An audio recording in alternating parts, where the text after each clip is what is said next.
trying to put my Bible up there. There we go. All right, so we're in Hebrews chapter 11.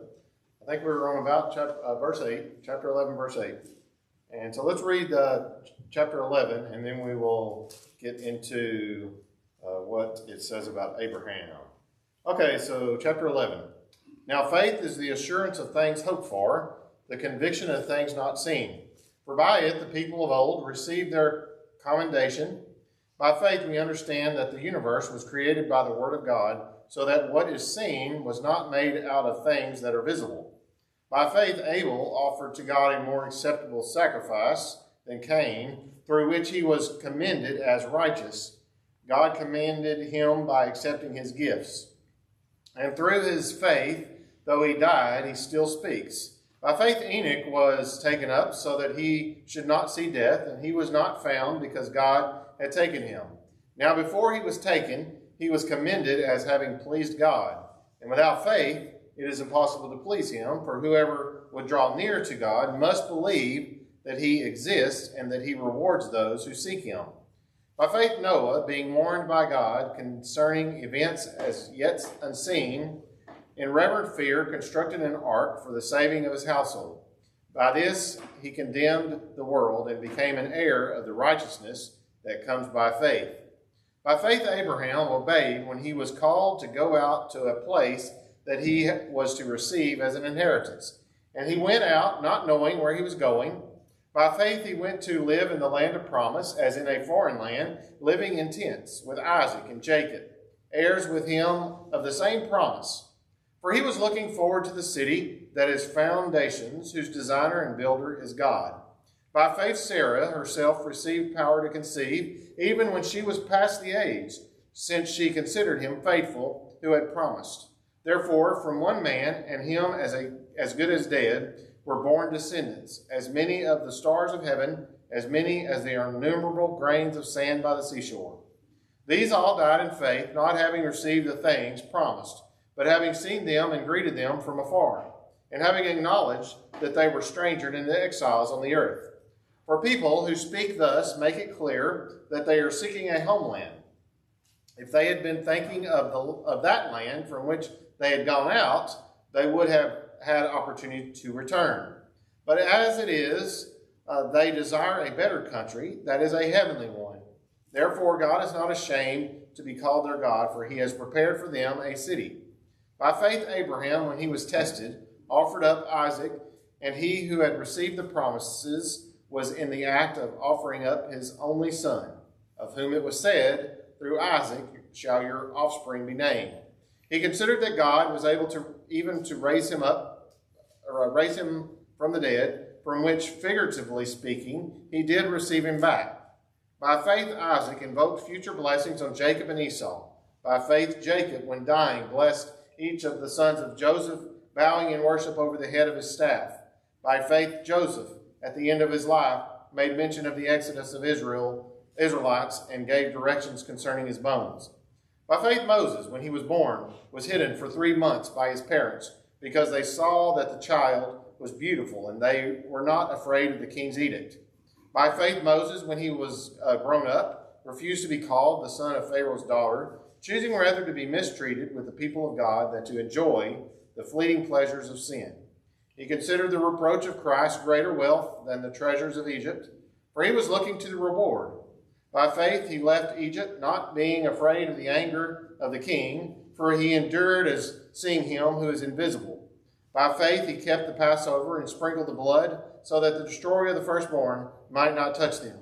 By faith the people crossed the Red Sea as on dry land, but the Egyptians, when they attempted to do the same, were drowned. By faith the walls of Jericho fell down, after they had been encircled for 7 days. By faith Rahab the prostitute did not perish with those who were disobedient, because she had given a friendly welcome to the spies. And what more shall I say? For time would fail me to tell of Gideon, Barak, Samson, Jephthah, of David, and Samuel and the prophets, who through faith conquered kingdoms, enforced justice, obtained promises, stopping the mouths of lions, quenched the power of the fire, escaped the edge of the sword, were made strong out of weakness, became mighty in war, put foreign armies to flight. Women received back their dead by resurrection, Some were tortured, refusing to accept release so that they might rise again to a better life. Others suffered mocking and flogging and even chains and imprisonment. They were stoned. They were sawn in two. They were killed with a sword. They went about in skins of sheep and goats, destitute, afflicted, mistreated, of whom the world was not worthy, wandering about in deserts and mountains and in dens and caves of the earth. And all these, though commended through their faith, did not receive what was promised, since God had provided something better for us, that apart from us they should not be made perfect. Okay, so verse 8. Here we see, it says, by faith Abraham obeyed when he was called to go out to a place that he was to receive as an inheritance. So when we think about Abraham here and his faith,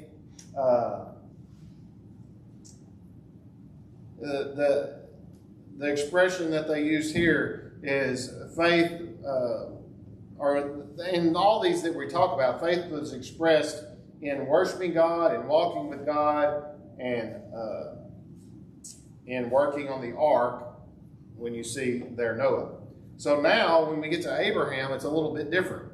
Abraham is actually the first person where it mentions as having faith in the Old Testament. So we see here Abraham obeyed when he was called out. And as we think about faith, here we're going to see all these people, they did something. They were obedient to what God told them to do. And of course, Abraham, it even comes out and says it here, Abraham obeyed when he was called. Why does God look favorable on Abraham? Well, it's because he did what he asked him to do. He obeyed, right? It says right there. When you see this word going out, this going out is it's a form of a verb, but it indicates that he went as soon as he was called. So whenever God told him to go, he got up and packed his stuff and he left. There was not a time period there where he had to think about it for a while. Did I really want to do that? You know, sometimes we have to mull over things before we decide to do them. But this verb that's used here is an immediate thing. He got up and he did what God asked him to do. So when we think about this idea of going, getting up and going, I mean, that had to have been frightening. I mean, Abraham just got up, and I mean, sometimes even traveling anywhere is kind of scary. I mean, you don't know what's going to be there when you get there, mostly when you're going to another country, where there's other people who live there that might kill you or harm you. I'd like to go on the trip to the foreign lands over there, and on some of the trips that they go, it's just scary because it's just, you don't, there's people over there that don't feel the same as we do here. And even people here today, as the guy that just got killed recently, but it's a scary thing, frightening thing when we go travel and go to different places. When we think about Noah was given specific instructions on what to do. Here, Abraham didn't know where he's going. God told him to get up and go. And so that's a different faith than Noah, because Noah was told exactly how to build the ark, what was coming, what he was going to do, what animals to get, or what animals were going to be on the ark, 2 of every kind and all that stuff. So it had to have been very frightening to just get up and pack up and go. In verse 9 and 10, we see here, it says, by faith he went to live in the land of promise, as in a foreign land. This, when we think about Abraham, he wasn't given land. He didn't own any land. So when you see this, he left, he's living in a land, but what land is important to him is heaven. He's looking forward to a better place. When you think about living in a foreign land as an alien or something like that, what happens to somebody when they go live in a foreign land? People make fun of me the way I'm talking sometimes because I'm from Texas. And they say, I knew you wasn't from around here, different things like that. And so, but so you get ridiculed, and sometimes they expel you. They don't want you there. They want you to leave. And so all of those kind of things could happen as Abraham was in this foreign land. He lived in tents with Isaac and Jacob, heirs with him of the same promise.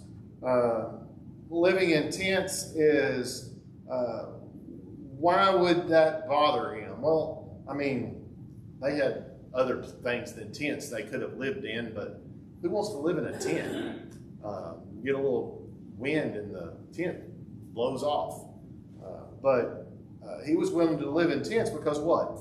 Because he was looking forward to a heavenly kingdom, a city. Look here, it says, why? Why was he happy with living in tents? Well, verse 10 it says, for he was looking forward to the city that had foundations, whose designer and builder is God. So even these people that lived in the Old Testament, they must have known about heaven. I mean, you don't really read too much about heaven. They're promised things in the Old Testament, you don't, but they must have been told about it. They must have, I mean, to have this kind of faith, to leave a land or leave your home without knowing where you're going, I mean, that's a great faith.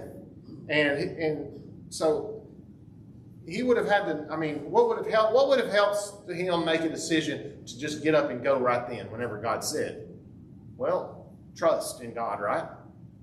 Maybe if he's looking forward to a different city, a city that maybe he thinks God is like, well, I'm going there because God tells me there's a city coming that I'm going to go to. Maybe he's just putting that much trust in God. Maybe that's why. Does he really know if it's in heaven or if it's physical? I don't know. But he does know that God built it. He's the designer, and that's what he's looking forward to rather than the security of having a home or living here, the blessings of this world that we have. This idea of foundation suggests that it would be an enduring city that could not be washed away by flood or battering rams of men. So something that is built and lasts for eternity,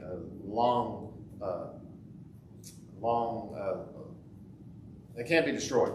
Early believers in God may have inferred, because of Enoch's translation or transport to heaven, that there's a better life awaiting them. So maybe because Enoch was transported to heaven, and they knew he was taken right by God. I guess they knew somehow. But maybe Abraham wanted the same thing. Maybe he wanted to go to that same place where Enoch went.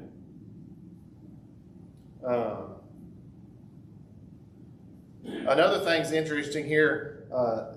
What does it say? It says God is the designer and builder. So that's kind of interesting too. They must have known that even back in the Old Testament, that God was, I mean, they could read Genesis, I suppose, and they could read that it was built. So they must have known about, I suppose, when was Genesis written? Was it written before Abraham? I don't know. Anyway, they would have known that there was a designer and builder was God. They would know about this city that was eternal.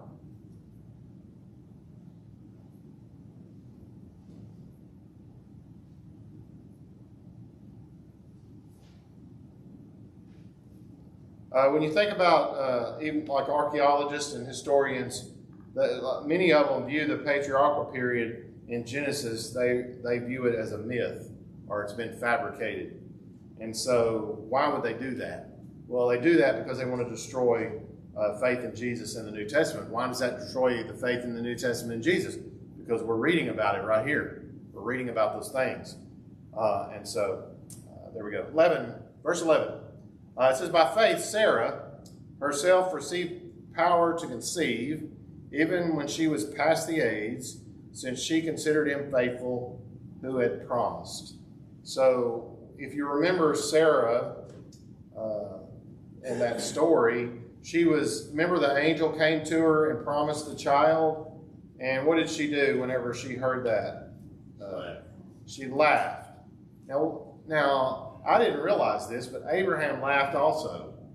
So there was something different about their mindset, I suppose, why Sarah was punished and Abraham was not. The books seem to think that, or the commentary here, seem to think that Abraham's laugh must have been a chuckle of faith. Maybe he was laughing because I know God can do this.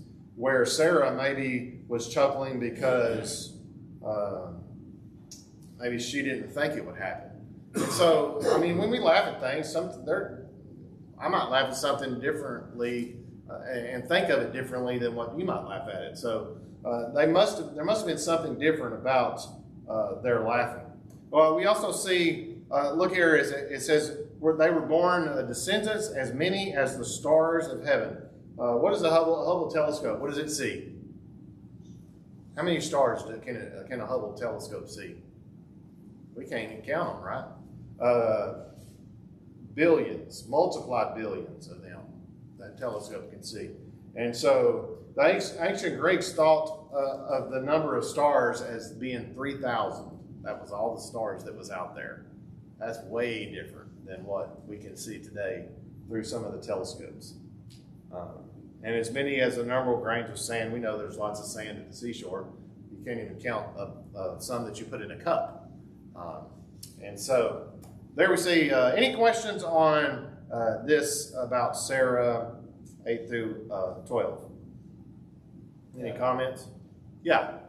In Genesis 22 and 17, part of the blessing of Abraham, and the blessing I will bless thee, and the multiplying I will multiply thy seed as the stars of the heaven, and as the sand which is upon the seashore, and thy seed shall possess the gate of his enemies.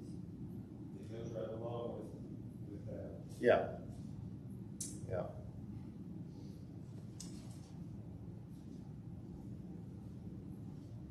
Yeah, so I mean, he's not really saying anything different. This writer is not saying anything differently than what they said in the Old Testament. It all just fits together perfectly. And so, yeah, interesting. Okay, verse 13. Here, verse 13 says, "These all died." So we're speaking of all the ones that we just read about. We're speaking of Isaac, Jacob, Abraham, Noah, Abel, so Enoch, all of those are the ones that we just talked about. So it says, "These all died in faith, not having received the things promised." So none of those, none of those people received the promise, right?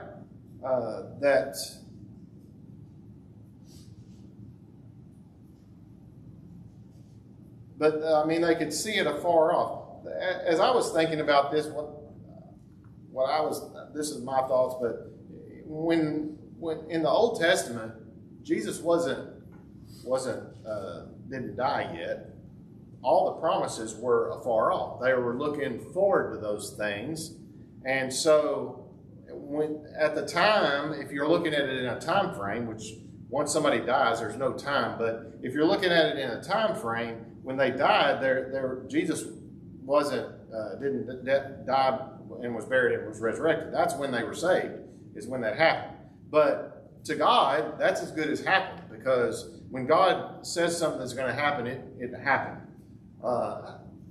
What are you doing? Hey! It's Katie and Johnny back there. Sorry. I got distracted by the grandson. They surprised me. All right, so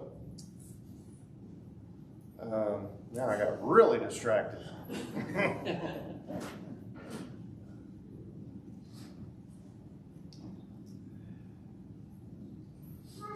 So why did these people that we talked about, why did they receive the promise? Well, it's because they maintained their faith all the way to the end. They couldn't. They didn't have physical sight in heaven. We don't have physical sight in heaven. We can't see it. But these people we just talked about, they remained faithful even though they couldn't see the promise. They couldn't see heaven. And so I think that's the idea we're seeing here, is that verse 9. There we go. They died in faith, not having received the promise, but having seen them and they could see them afar off, and they were acknowledged that this land, the land that they're living, this earth, there's just strangers there. And this land it's temporary. We live till we die, and it's temporary for that purpose. After that, we're still alive, and so after we die, we leave this earth and we go be with God. And so I think that's the idea. They see that. They see that as we read this other up here.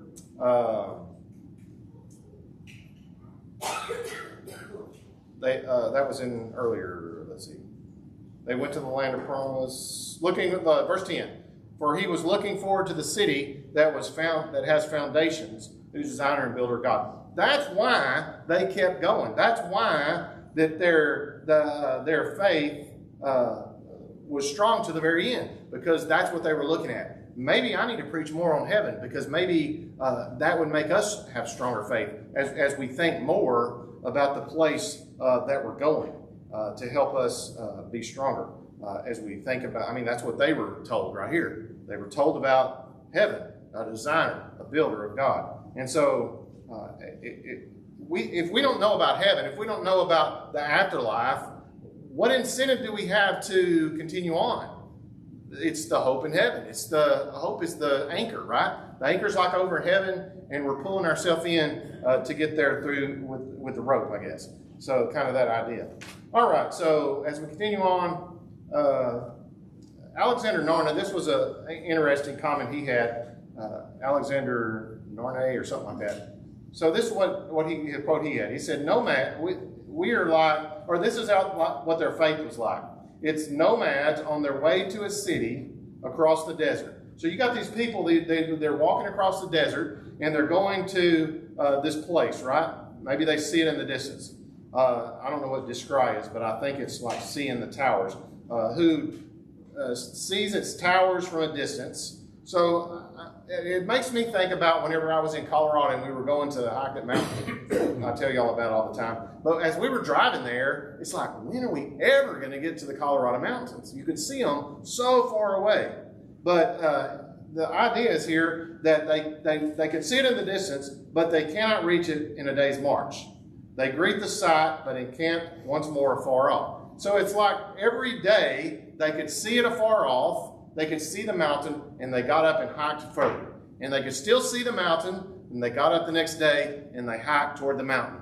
The next day, they could see the mountain, they got up and hiked toward the mountain. And so that's the idea we see from these people, as we think about Isaac and Jacob and Noah and Abraham. They get up every day, and they're heading towards that tower in the distance, which is heaven. And so as we go through our life, that's the same thing that we need to do. We get up every day, we can see heaven, it's afar off, and we're going to march towards it. And so that's the faith that Abraham and Noah and all these other ones had. We know here we see, let's see, where are we at?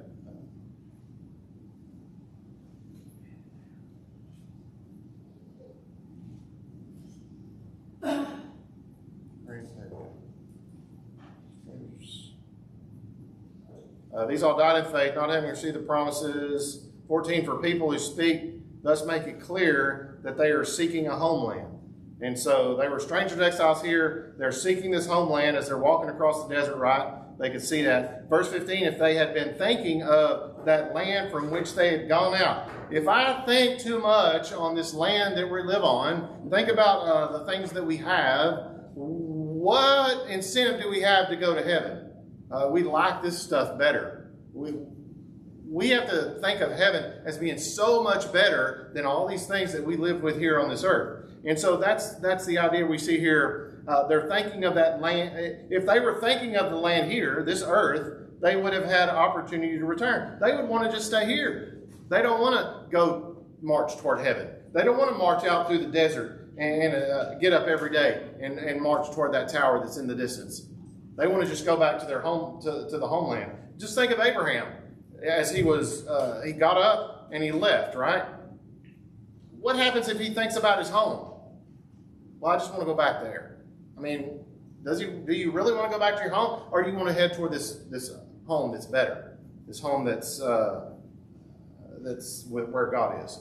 And so when we think about heaven, we have got to think about heaven as being so much better than anything on this earth. And so that's what's going to lure us in to want to be with God in the end. And this idea of they were strangers and exiles, that seems to be a common expression with the patriarchs, and that's their everyday speech. Their everyday speech, they talked about this place that was so much better than where they are now. I'm looking forward to a place that's better. Okay, verse 14. It says, "For people who speak thus make it clear that they are seeking a homeland. If they had been thinking of the land which they'd gone out, they would have had opportunity to return." Let me make sure I didn't miss anything here. One of the comments here, they kept eternal values always in their minds. What happens when we start thinking about things here? We keep God on our minds. If we don't study the Bible, we don't read about God, we don't read about heaven, we don't sing about heaven, what's on our minds? Things of this earth. And so we got to keep the things, eternal values, eternal things on our minds. They sought spiritual things. Here they even says they sought their spiritual things first. Well, we seek God first, right? What did Paul say in Philippians 3:8? Let's look at that real quick. Philippians 3:8.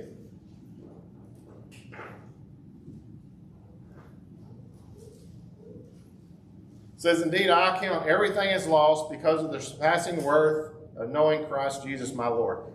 All the things here on this earth, I don't care about those things. What I care about, what is worth more than me than anything, is Christ Jesus our Lord. Okay? And so that's the idea here in Philippians 3:8 that Paul was saying there. 2 Corinthians 5:1. Let's look at that one. "For we know that if the tent that is our heavenly home, this place, be destroyed, we have a building with God, a house not made with hands, eternal in the heaven." So, I mean, our houses, they need work all the time. We got to keep them up. We got to paint them. We have to do all these things. There's a house that's better than that, eternal. It's in the heaven. It's where God is. And so that's where we want to go. We want to be there.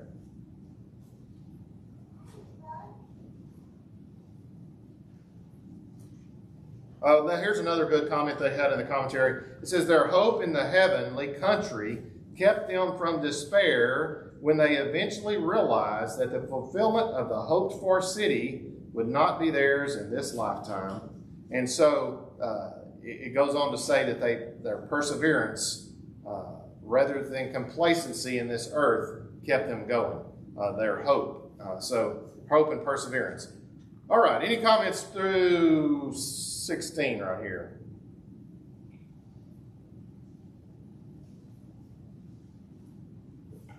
All right, so now Abraham's going to be tested in verse 17.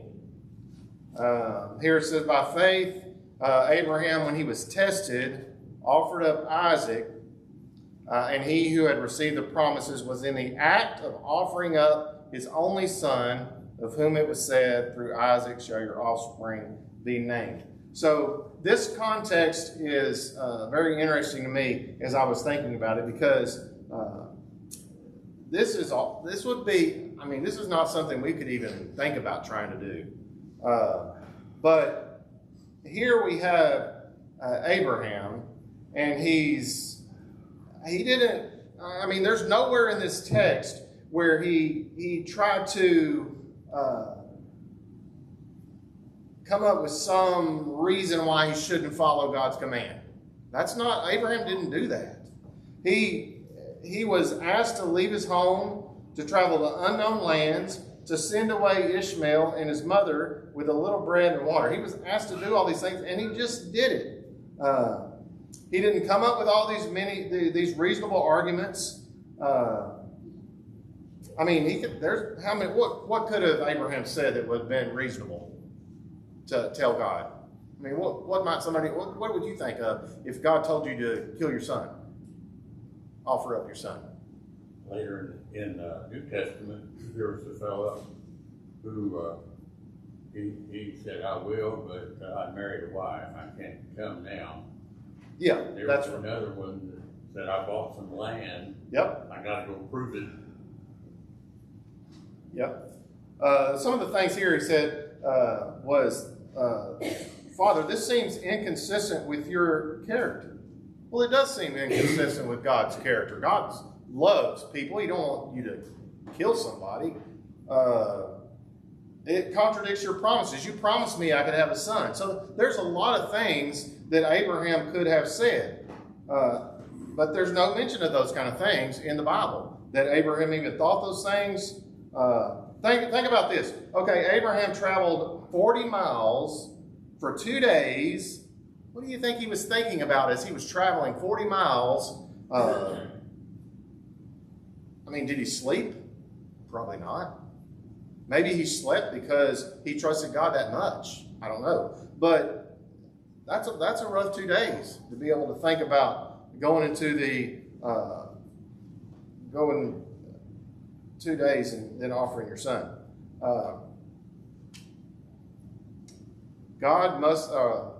Abraham must have concluded that God would resurrect Isaac following the sacrifice. That's the only thing you can think of why Abraham would be so willing to go do what God says.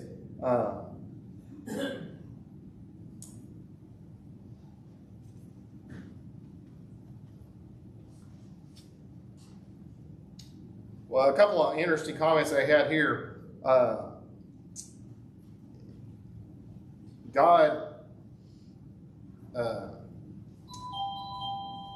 All things are possible with God, Matthew 19:26.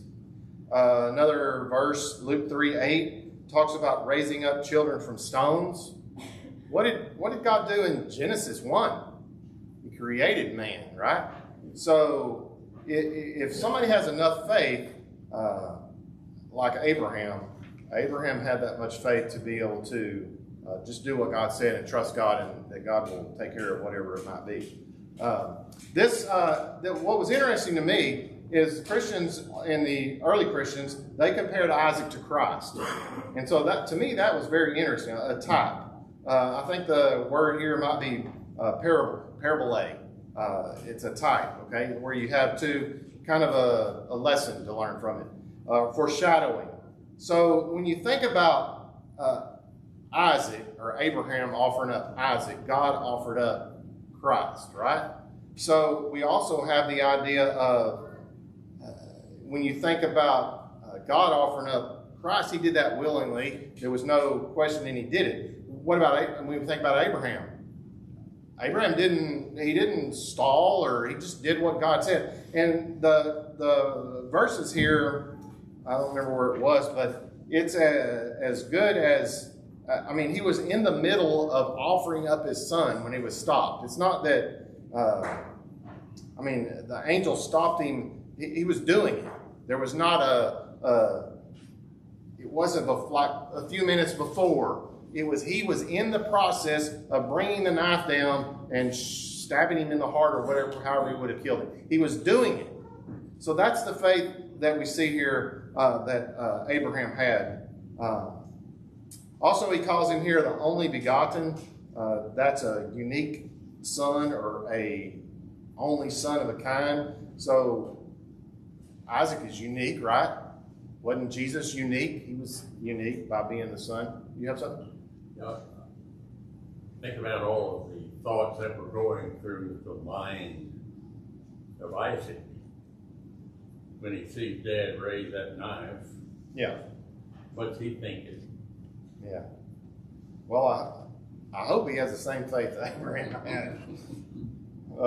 Yeah.